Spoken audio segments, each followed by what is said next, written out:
Welcome to the BBC's Radio Theatre here in London. I'm Razia Iqbal, and I'm with an audience and panel of people from all over the world. We're here to discuss identity. What is it? How do we form it? What does it mean? And when we talk about the globalised world we live in, does it make sense to talk about a single identity or a national one? Let me introduce you to our panel, who are collectively a manifestation of myriad identities. I'm going to ask all of you first for a thumb sketch definition. 3 words, if you like. It could be your Twitter handle. It could be shorthand that you use when people say to you, where are you from? Nick Erickson from BBC Africa. Let's start with you. You want 3 words? It is complicated. But if I had to be specific, I am African. Emma Dabiri. Irish, Nigerian, contradictory. And your Twitter handle is Diva, the Diaspora Diva. The Diaspora Diva. Which we're going to talk about very soon. UN. I came from China originally, and I work and live in the UK now. And I have a very special bond with Canada. We'll talk about that later.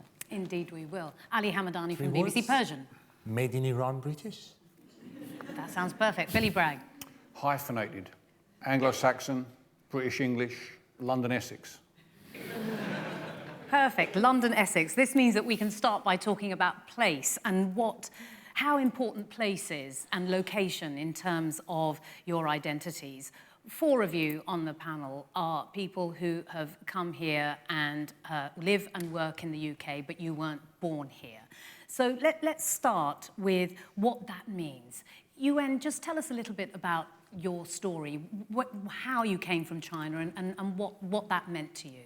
Yeah, I mean, the Chinese connection is still very strong. I was born and brought up there at my education. I also taught there as an adult. But I have a very long association with this country. I spent my university years here a long time ago, you can see that. And then I returned to work for the BBC. So altogether, I spent almost 25 years of my life in Britain. So I can proudly say I'm British. Canada, in between China and Canada, I spent 7 years in Canada doing my PhD from 1987 to 87 to 95. Canada not only gave me a scholarship and other things, it also gave me an option to stay beyond my studies if we didn't want to return to China immediately after what happened in Tiananmen Square in 1989. So that is a turning point of my life. I can say without Canada, I wouldn't be here working. We'll talk a little bit later about the way in which your identity is formed based on how other people see you, the extent to which people accommodate you or not. Ali Hamadani, just tell us a little bit about what happened to you when you came to the UK from Iran. Well, let's start it from this side, that the definition of identity to me is the story of my past 7 years as a young migrant, and then who became British citizen afterward. A very famous Persian poet, Ahmad Shamlu, says, homeland is where you feel your heart and soul feel comfortable.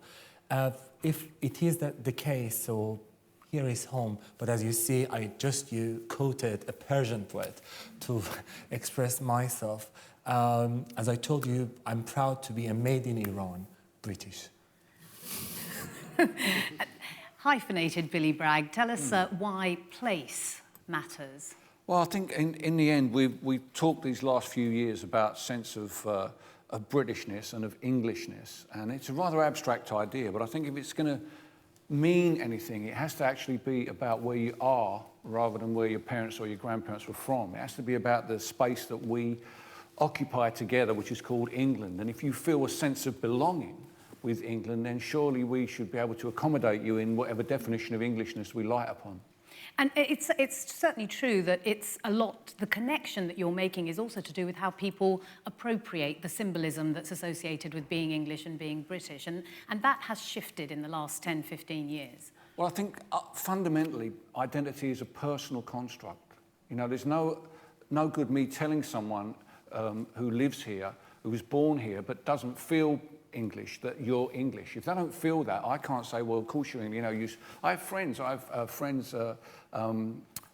British Caribbean friends who don't feel English because of the trouble they had at school growing up, whereas they feel European because they were given a European passport. It's a different meaning to them. And no amount of me saying to them, you know, you are part of it, unless they feel it, unless you feel that sense of belonging, it doesn't work. And that's what we should be talking about really here. If we're talking about a community identity, a sense of belonging as a foundation, I think it's a very important thing.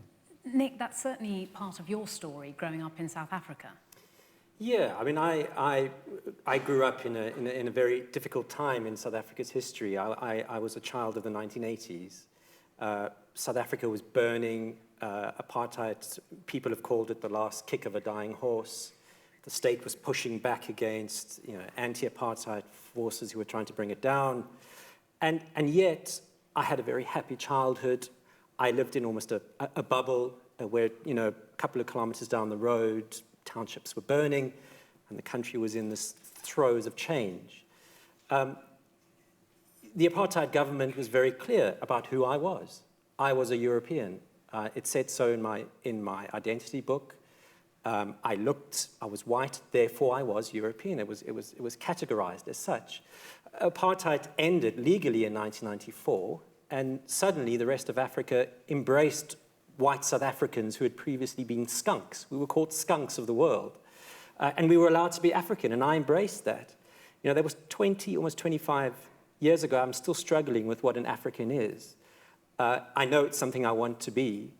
It helps that I work for the African Service. I'm from Africa, but it's a definition I find difficult to tie down, but it's something that I feel an immense affinity with and to. And the difficulty arises from the issue of race. It does. I mean, in South Africa, identity is about race, and race is about identity. You know, it's easy to, as a white person with a privileged background, it's easy to not have to think about that living here in the UK with all that the UK has given me. Back in South Africa, it's not that easy, and there's a necessary awareness of my complicity in a system which dehumanized others. And it's something that I'm acutely aware of, and I think that I ought to be acutely aware of. And I think an offshoot of that awareness is a sort of humility and a striving to listen to others rather than to preach to others. And in a way, what you're talking about is resonant with what Billy was saying about it being, identity being a self-construct. Emma Dabiri, what do you make of what you've just heard from Nick? But before you answer that, just tell us a little bit about your identity and expand a little bit on the diaspora diva. Yeah, so taking up the concept of place, that's not an unproblematic concept for me. In terms of place and national identities, I don't feel that there is a national identity that I fit easily into. I was born in Ireland, my mother's Irish, my father's Nigerian, but I've lived in lots of different countries. I identify as black, and I think I used the term the diaspora diva because a diaspora obviously speaks to a transnational experience and a group of people who are not living in the place that they originated from. So I definitely see myself kind of occupying a more transnational diasporic space than a particular national space that I feel is my home. I think there's quite a transience within that, but there's a lot of other people that also occupy that same kind of space. So I think we kind of find each other, and a sense of community kind of can develop from that. Ali, is the idea of a constructed identity one that resonates with you? I'm thinking more about the notion of the different kinds of identities that we give ourselves.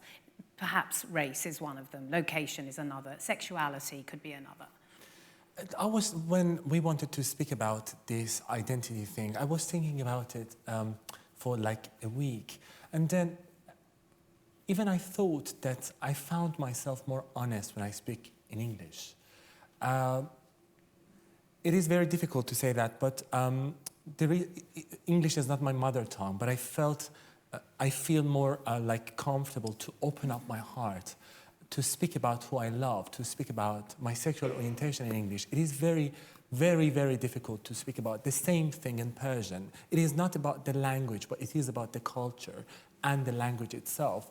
Sometimes when I want to, as I told you, I feel more honest to speak when I speak in English. Is it that there isn't the vocabulary in No, it is Farsi? not that. For example, if I want to say who I love, in Farsi it takes me 3-4 sentences. The reason is I'm trying to, first of all, calm the person down and then give him the info. But in English, I feel more comfortable. And the reason is, my experience was I was respected as an individual. My experience is respected, as well as whatever experience I had. That's why these things combined, and then I feel freer to speak in English, expressing myself in English. So when you talk about the freedom to speak, it's the freedom to speak about your sexuality as a gay man. Is that specifically what you're talking about? Yeah. So it is easier.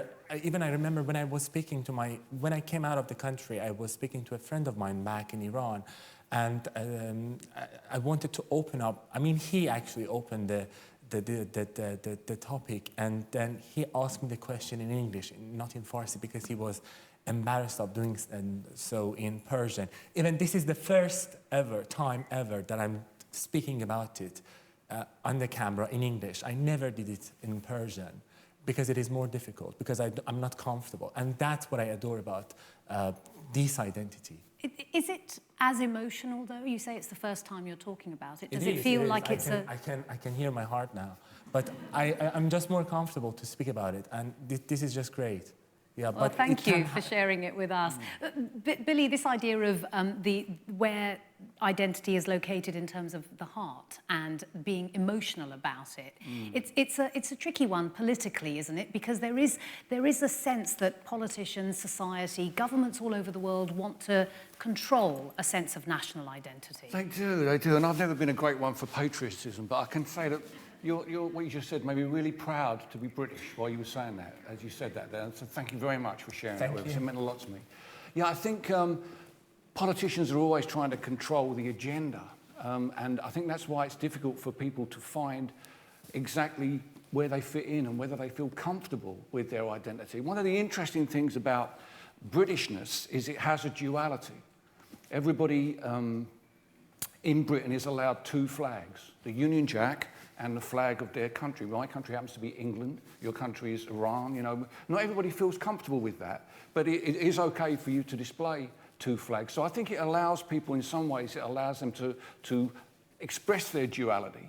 And none of us have more duality than the Anglo-Saxons. I mean, even our racial type is a duality. And I think that allows us to be a little bit more open, or it makes me feel anyway, a little bit more open to people who come here and retain part of the original identity they had, but also become part of our identity as well. And I like that openness in our society, because it's not always been like that. It's only been the last maybe 20 years that started to open.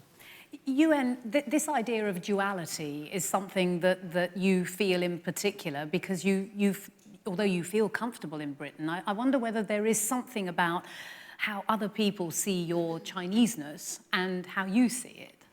Well, I mean, I always feel that it would be wonderful if I'm accepted both as a Chinese and as British. Actually, I had more difficulty being accepted as Chinese in China, because China has a special way of governing itself. It doesn't allow dual citizenship. So as soon as you settle down elsewhere, you have to give up your Chinese citizenship. So you have to apply for a visa every time you visit your home country. And when you get to the airport, you have to go through the foreigners channel. You have the native Chinese channel, you have to go through the foreigners channel.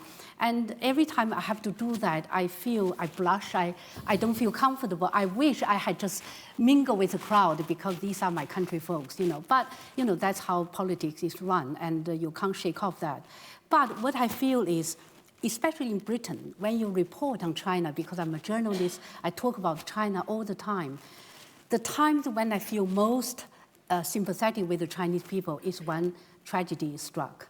For example, when the Dover tragedy happened in 2000, when you see 58 Chinese immigrants, suffocated to death in a container when they were being transported into Britain, I really felt a great deal for these people. I felt we had to do something about it. And compared with these people who risked their lives to come to this country, I feel almost I have it too easy. So by reporting on their state and by talking to their relatives in China, I hope I sort of expose some truths about these dangerous routes, and in a way warning them that they really have to take their decision very, very cautiously. Nick, this notion of emotional connection with the country of your birth or the people that you grew up with, how strongly do you feel that sort of routinely as part of who you are? I feel it very strongly, and it might be because the struggle against apartheid was such an international struggle. It was one which was, I mean, it had its roots here in the UK, in London internationally at least. I mean, the UK has a very proud anti-apartheid history. So when the system came down, you know, the world celebrated, and to be blunt, it was good to be South African. You know, I loved the fact that, you know, when airplanes, when South African Airways landed their planes at international airports, they didn't have to use the furthest docking bay because they were undesirable. We were now desirable. And so I've relished that. I've loved that. I love being South African, and I love the fact that South Africa is such an integrated and integral part of the African continent, which makes me feel African. But, you know, growing up, as I was saying, in the 1980s, being labeled European, I also grew up in a very kind of British-centric environment. I went to school which was very much modeled on a British grammar school system, spoke English, played cricket, you know, watched rugby. So coming here, strangely, also feels like home, which is why I started off by saying it is complicated. It certainly is complicated. Emma, is it possible, you talked about being black, and that's how you define yourself. Is it possible to be black, to be white and African, in your view? I'd be interested in your answer. No pressure. I think I would like to start off by saying I think it's really important that we actually try to think about how we define what we mean by the term identity, and we remember that identity isn't actually a neutral concept. And I don't think identity is, by its very nature, something that is exclusionary. Once you are dividing people by identities, there are us and there are others, be that national identities, racial identities, any sort of identities. Identities are not the only way to organize the world's population. And it's not that politicians hijack the concept of identity to use to their own ends. Identity is already set up to kind of pit people against each other, and it's a kind of a game of us and them once we organise ourselves according to identity. And I think how much of us and them was there when you were growing up in Dublin? I think the Ireland that I grew up in, Irishness was very much perceived as to be Irish, you had to be white. So no matter how Irish I was, despite the fact that my mother is a white Irish woman, that I was born there, that her family goes back generations, that I learnt Gaelic in school, that I had a strong Dublin accent, which I've somewhat lost. No matter what markers of Irishness I had, the fact that I'm visibly not white, I could never be fully accepted as Irish. So the reason I asked you that question, because it then follows, does it not, possibly not for you, but I'm asking the question, that you then decided you wanted to be more black because of how other people perceived you? I didn't necessarily decide that I wanted to be black, but I was really interested in the fact that I was generally accepted by black people. So I didn't meet many black people in Ireland. There were very, very few. There are slightly more now, which has been like a really interesting discovery that I recently made, because I haven't lived there for a long time. But there is a kind of an emerging group of black Irish people. But when I went to the States, or when I went to the Caribbean, or when I went to Nigeria, I actually felt as though I was more accepted by black people there, that I didn't necessarily have the same cultural background as, because I was extremely Irish, but they could still accept me as black in a way that Irish people seem to struggle with accepting me as Irish. And that really leads me to kind of think about the constructions of whiteness and blackness, which I think is really interesting. And it's why I reject the term mixed race, because mixed race is kind of operates as though we're talking about logical and reasonable categories, which we are not. And I think it's really important that we acknowledge that whiteness is constructed around this idea of purity and exclusivity. So if you can't be half white, you're either white or you're not white. Well, let's ask Billy to respond to that, because you talked about the sense of identity being hyphenated. Is it possible to, this idea of whiteness, I suppose, I just like you to respond to that. If you bring identity down to the level of race, it becomes very, very difficult, I think, because fundamentally... Unavoidable, though, isn't it? It is unavoidable. It's not the only type of identity. I mean, you can have a class identity. Sure. There's plenty of different identities. But the problem arises, I think, with identity is when someone else tries to tell you who you are and what you are based on the colour of your skin or your ethnicity or your religion, even your football team sometimes. But that's when identity becomes a problem, when it's someone else who's trying to tell you who you are. So in a modern world, I think the ability of someone to, express their identity or to opt out and say, I declare myself to be something different from that and I don't want to be part of that, I think is very, very important. That's a privilege, though, that many people have. It's really difficult, that many people don't have, I'm sorry.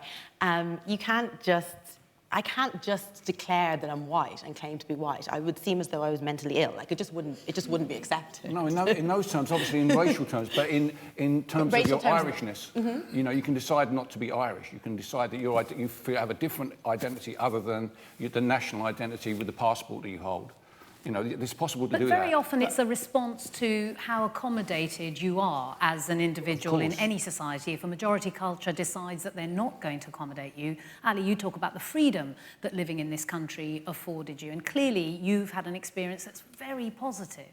Yes, I mean, I remember the very last year I was back in Iran. I was under the pressure of being arrested. I have been arrested for a few times. I was just doing my job as a reporter. Then, at the moment I came out of the country and I landed in London, somebody was waiting for me with a bunch of flour. So it was so nice, and then so that was very welcoming. And then I found this attitude wherever I go, as even I can't call myself foreigner, because when I wanted to do my immigration stuff, I never go to foreign. I go to Home Office.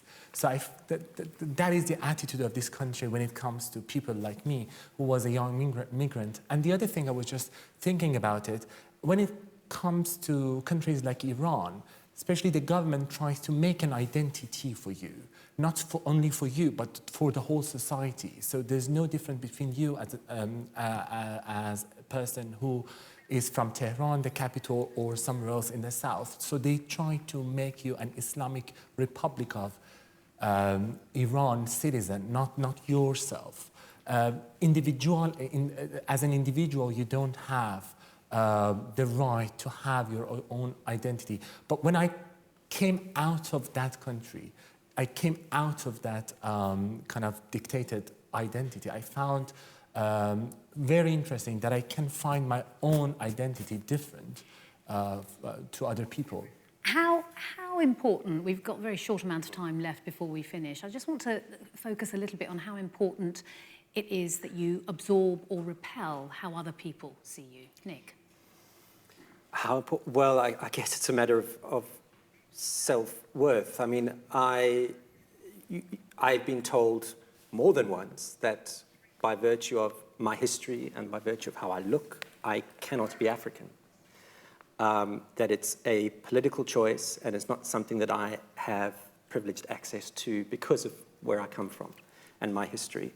That is something I reject. I can't necessarily verbalize succinctly why I reject that and how exactly I do, but it's something I feel, and it's something I'm working towards, a full realization of myself as an African. I think you have incredibly eloquently, actually. Emma, to what extent do you repel or absorb what other people think about you? I don't necessarily know that it's even a conscious decision, but I know that my perspective growing up, even though I was although I was in Ireland, was very much framed by being seen as being other. So that just really like fed into my personal development. So that definitely contributed to the person I became. Not necessarily a personal choice, but it's just what happened. Yuen, very briefly, what about you? Yes, on my Twitter account, I introduced myself as an international citizen living in London. I know it's a bit cheeky, it won't go down well with the border control people, but what I mean to say is I aspire to be open-minded, to be fair, to embrace multiculturalism, and to treasure the values, because the universal values, because after all, I'm the direct beneficiary of these values. And if there's any intolerance or something, I'm ready to form friendship with British people, with anybody I meet, and then gradually, when they know you, I think they will accept you. Billy, very briefly, what about you? Well, I mean, it's something I think of a lot, but obviously in a couple of weeks' time, we're going to be asked to decide, to vote on whether we feel more British or more European. So I think it's an issue a lot of us are struggling with, because there is a fundamental sense of our island identity that's been very strong in our history. But I've always hoped that it doesn't come with an insularity. You know, if we're going to look out to the world and be part of the world, we have a choice in the next few weeks to decide what our identity is, and I think it's going to be very exciting. Thank you very much. What a wonderful sentiment to end on. We have sadly, though, run out of time. It's been a fascinating discussion. My thanks to our panellists, Billy Bragg, Ali Hamadani, Yuen Wen, Emma Dabiri, Nick Erickson, who have shared their stories about how they have become the people that they are today. And I'm sure that's a transforming and changing thing daily. Thanks as well to all of you here in the Radio Theatre and, of course, our audiences around the world.